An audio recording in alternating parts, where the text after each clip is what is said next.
Okay, now let us continue on. Now in this case, you've got uh, you've got the two beakers. There's one in which you've got the uh, more reactive element.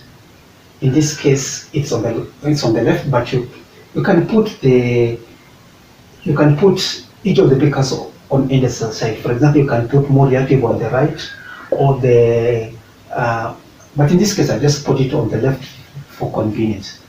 So in this case, there is a solution which has got a more reactive element. For example, like what, lithium, sodium, potassium, and then you've got something which is less reactive. You just give an example of copper, maybe iron, and the rest. Yeah, that is less reactive. And then you've got a voltmeter, and then you've got your wires. So this one you're going to call a half cell, and this is another half cell. So these two, they make up the complete electrochemical cell. In this case, as I've mentioned, you need to have one which is more reactive, the other is less reactive. Yeah. Now, let us look at what is happening at the more reactive. If it is more reactive, it means that you're dealing with an element. For example, if you've got something like lithium or sodium, put it in air, put it in water, it's going to become a solution, or it's going to become an oxide. So what is happening is that the more reactive element is becoming an ion, and it's giving off electrons. So what is happening is that there is an increase in the oxidation state. Yeah.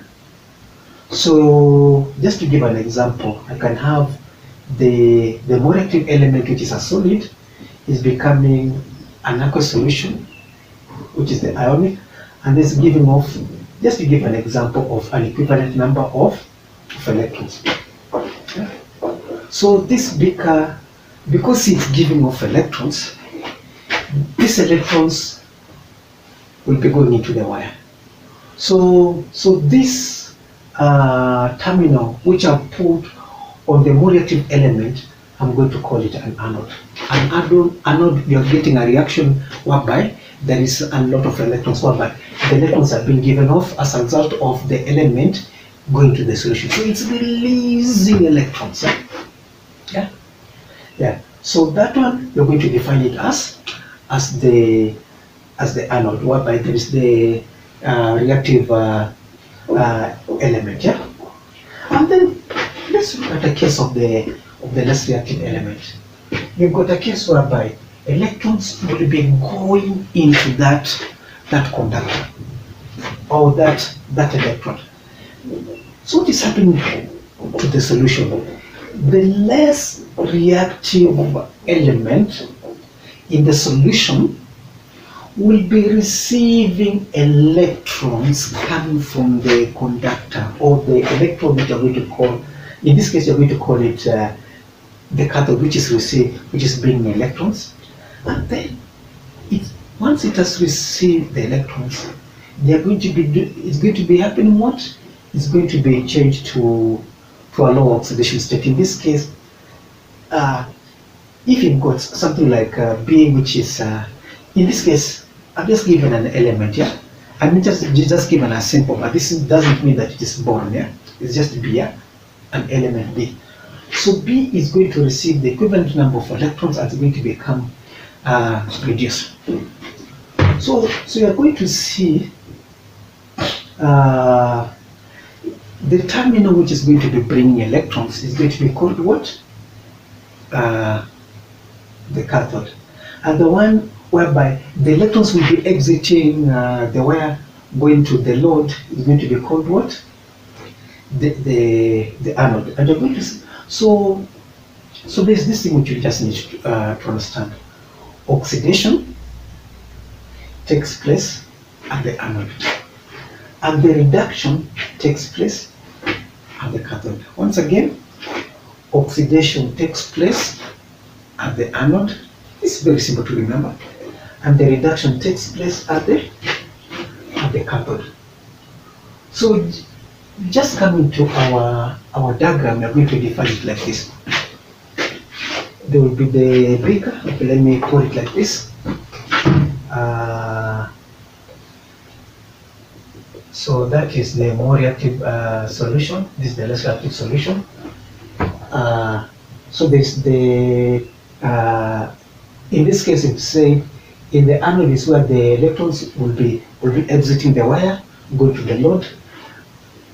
The cathode is where it will be receiving electrons, and then those electrons will be taken up by the solution, and then they are going to be converted. They're going to be reduced, reduced back to the metal. Yeah. So let's see what's going to be happening. Coming to this diagram here, at the anode, the solid is going to be converted to the ion, and is going to be releasing electrons. Yeah. So the electrons will be going to the wire. So it means that at the anode, the solution will be becoming more positive, and the one for the cathode, because it's continuing to receive electrons, is going to be becoming what? More negative. Hey, this would lead to an electrochemical imbalance. In this case, over time, this one is going to become more positive, this one should become less, more negative. So this would lead to a reaction slowing down or even stopping at all, whereby there is a building up of electrons, they are coming in, and the electrons are negatively charged. The electrons the reaction is likely to stop over time. So the best thing is there is a need to equalize the charge in the two beakers without mixing the two electrolytes.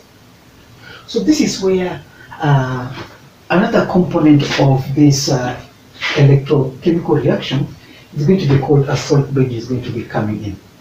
So we need to put a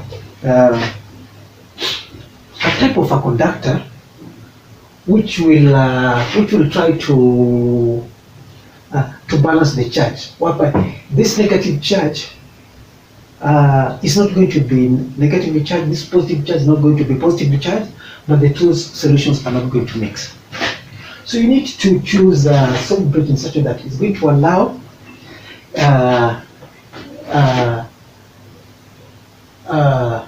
it's going to avoid the building up of negatively charged and to avoid the building up of positive charge. So it means that over time, this one will still be releasing electrons, this one will be accepting electrons, but there will not be any build-up of either positive charge or the negative charge. So the circuit will just go on like that, yeah. So the salt bridge is made of a chemical. I don't know whether you can call it a chemical, but a substance that is really not a solution, because a solution is going to empty its component into the electrolyte. So you need to make use of something which you call a gel. So you can think of something like a gelatin or something called agar. Agar is A-G-A-R, yeah? Or gelatin, something which is going to form a gel. But these gels are not going to conduct on their own. So to try to, before you put it in this type of a tube which is inverted, it's like a U-tube which is inverted, you need to add something like potassium chloride or something which will make the gel to be conducting. And then you can put something like a cotton wool at the end to try to ensure that the gel, no matter what happens, is not going to come out. So this will allow, if there will be a negative charge here, the electrons are going to flow through here and then out without the two solutions mixing up. So this is the use of the salt bridge. Okay? All right.